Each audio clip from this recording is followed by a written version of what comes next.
Welcome back, everybody. Thanks for returning for step 3 in developing your emergency disaster plan for individuals that live with a functional need for them and their families.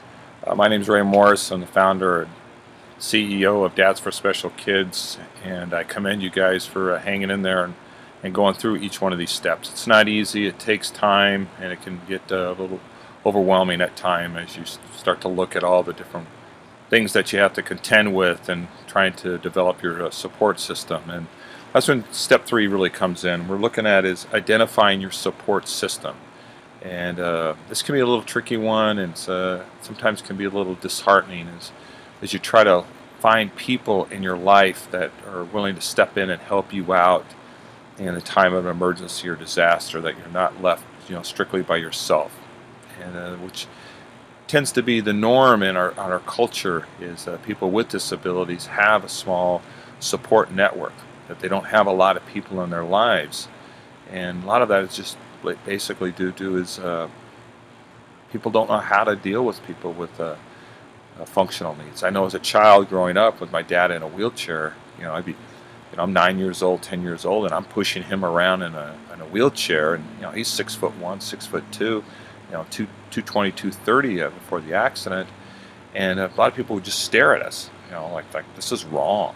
What's this young kid, young boy's pushing this big man around in a wheelchair? For me, I didn't think anything of it. It was just, man, that's my dad, and what else am I supposed to do? And people don't know how to enter into somebody's world that does have a disability functionally. And a lot of it is, I don't want to call it ignorance, but they're not familiar with that culture or environment. I try to, when I'm teaching and speaking with people, is get them to understand is, entering into a world of somebody that's a deaf or hard of hearing culture. You have to look at it as you're entering into their world. It's just like if you were to go on a vacation and you go to, Indonesia, for example. If you've never been to Indonesia, you don't know the culture, you don't know the language, you're going to feel out of place. But once you start to get to know the culture and you get to know the language, you become more comfortable and familiar with it. That's the same as when you enter into somebody's world that has a disability, diabetes, epilepsies, hearing impairment, mobility challenge, cognitive delays. You're entering into their world. You have to learn their customs. You have to learn their language, learn, how they do things. And so as an individual with a disability or functional need, remember that when you're reaching out and trying to attract people to be there to support you in the event of an emergency disaster. I teach when trying to merge the fire service with disability community is bring the two together, have them get to know each other, learn an individual to say it's working with STARS in Scottsdale, bringing them into the fire service and get them to learn the fire service language, culture, customs, lingo. And just like the same as when bringing the fire service into STARS, is they have to learn the language and customs and lingo of that community. So now we can have communication and collaboration. So it takes time. So as you're looking at the people that can possibly be there, you have to approach them, talk with them and share with them. And in the guidebook, there's a section there for the name and the age of the person that you're asking to be, that is part of your support system, or it could be that you're looking at who's going to be part of your system.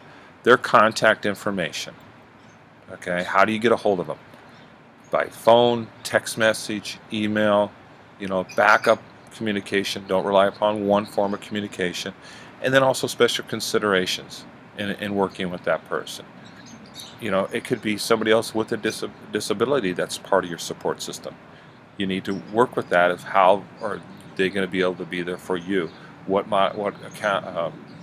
accommodations need to be made for them. Okay, so you want to identify your support system early on, and that's where it's right now is starting to take the time to look at who is your support system. You don't want to wait till a disaster falls or an emergency and then you're scrambling. Identifying them early and talking with them and sharing with them and find out what is that they can do, what are their limitations, how do you work around that, and what responsibility are they willing to take on. Okay, so the bigger the support system you can have, the more people to say, the better off you're going to be. Okay, it's like in the fire service. If you ever notice firemen, we don't travel by ourselves. We're always in groups, and it's minimum a group of 2 people. Okay, because there's strength in numbers. For example, I go into a fire. I'm with my partner Brian. I go down. Brian's there to help me pull me out, and we've already established that relationship. Yeah, there might be moments in the career Brian was going to say, "Nah, we're leaving Ray. Something happened." No, he's going to be there for me just as I'm going to be there for him. Okay, you want to do the same thing. Don't be by yourself. Create a support base that's larger than just 1 or 2 people. Get 3, 5 people that are there to help you, because something may happen and they are not able to be there. You want a backup plan, and a backup plan to the backup plan to say. Okay. Now, step 3 is not a long step, but it is a very deep step in reaching those people and talking to them and find out, what they can do for you. You have to look at people who's going to be able to be there to say, if you're a quadriplegic, who's going to be able to be there to help get you out of bed, to change your clothes, take care of all the personal hygiene things. If your bed goes, you're relying on electricity and the power goes out in your bed, do you have a manual bed? Is there a manual way of cranking it up and lowering it and changing those positions so you don't get bed sores? Or, on the other side, somebody with diabetes, being able to monitor their diabetes, having them their insulin. Is their insulin able to be refrigerated? Okay, so you want to look at all those kind of things and continually to talk with them. Okay. And also in step 3, there's a section where you write the person's name down, their relationship, contact information, and then identify their roles and responsibilities. Make sure that they know. You know all the things that you need. You have a list that you've made of all the things that you're going to need in the event of an emergency or disaster. The things that you need to maintain a minimal quality of life. It may not be the quality of life you want. Okay, like for us, Zachary, he wants to be able to watch all his Thomas, Barney, Blue's Clues, Bear in the Big Blue House. Well, in a disaster, he may not be able to watch all of those. So he's not going to have all of them, but he may have a couple of them that he's able to watch and be entertained with. Okay, so you have to look at your things. What are those things? And then identify who's responsible for them, their role in meeting those things that you need. It could be somebody that brings you over food. Somebody takes care of your water supply, takes care of your medication. Comes over just to visit. A lot of that is very important. Just having somebody to visit, spend time with, not just being cooped up by yourself in a room, but having that human contact is so important in maintaining your quality of life. You don't want to be isolated, and that's another thing that typically happens with people with disabilities, functional needs, is that they're very isolated, and they do that just trying to protect themselves, but it's not very healthy. So I'd identify everybody's roles. Also, it goes on is in finding transportation. If you need transportation, who can you rely upon? The city transit system may be down. What's another form of transportation that you can get around it? Okay, and being able to get places that you may need to, getting to your evacuation location, getting to a shelter. You want to take time to think about that and plan beforehand. Another big thing is having your out-of-state contact person for support system is somebody that's not local. They found when the towers went down in New York and disasters, a lot of local communications through phone line, cell phone is down. It's overloaded. Okay, but reaching outside, calling out of state is possible. For us, we have a contact. It's up in Beaverton, Oregon. It's Kelly's sister, and she's our out of state contact. So if I can't get a hold of Kelly, she can't get a hold of me or Tyler or whatever, we know we can contact her, and she will relay the information on. Hopefully, I'm in a good relationship with with her at that time, and she'll relay the true message on to Kelly, not say, "Oh, Ray went off this direction," some bogus information, joking around. No, but you have somebody that you can utilize, out of state. It's very important, and make sure that they're willing to accept that responsibility, and they have your plan and they have the contact information, so they can be a vital part in communicating. Because it might be text messaging is the only way we can communicate. Can't be, via phone line or something like that. Okay. So have this contact information on your person. If it's in your cell phone, your iPad, or something like that, it's great. But also make sure you have a hard copy somewhere too. Like for us with Zachary doesn't have an iPhone, doesn't have an iPad.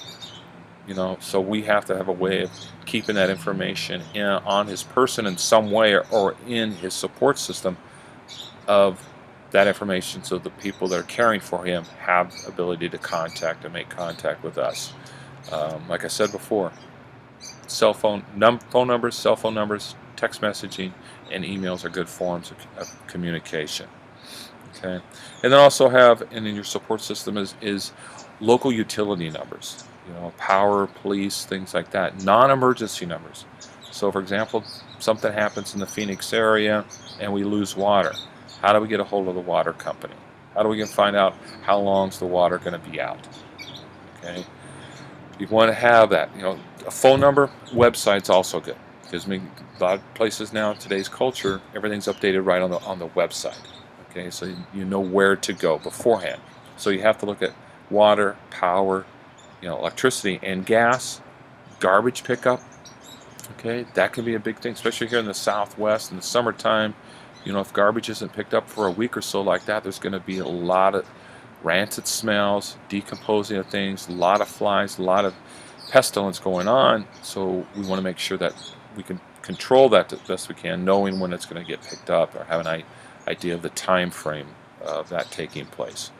So also look at any support system number you may need. Care providers, respites, therapists, American Red Cross, sheltering locations, your pharmacists. Okay, if you need medication. Okay, how do you get a hold of the pharmacist? For us, I was just talking to Fry's down here, which is part of Kroger's system. How does their emergency plan work if something was to befall the Phoenix area, and giving medication out to people?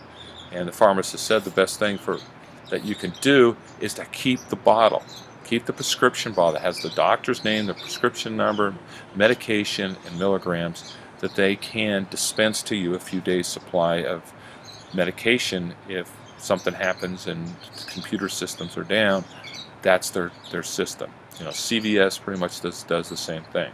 So on a side note, with your medications, keep the bottles. Don't just put your daily doses in the little dispensing thing for the week. And because if you have to bug out, evacuate quickly or something, you want the bottles. It's very important, especially if you have to go to a shelter. So that's it on a support system. It's taking the time, looking at who's in your life, who you can invite into your life to help be there for you in the event of emergency disaster. And it's fearful, it's scary, because you're asking for help from people, maybe people you really don't have a relationship with. And that can be good, because that can expand your social network, people that you interact with. Okay, talk with other people that are in similar situations, and do collaboration with each other in developing a broad support base for emergencies and disasters. Okay, because like I've said before, you can't rely upon the government. You can't rely upon the fire department or the police department. We want to be there, but in a big disaster, we're not going to be able to be there for everybody. Okay, so you got to take care of yourself till we can get things up and running. Get the infrastructure back in the city of power, and get commerce back up. So the grocery stores will have food and supplies and things like that.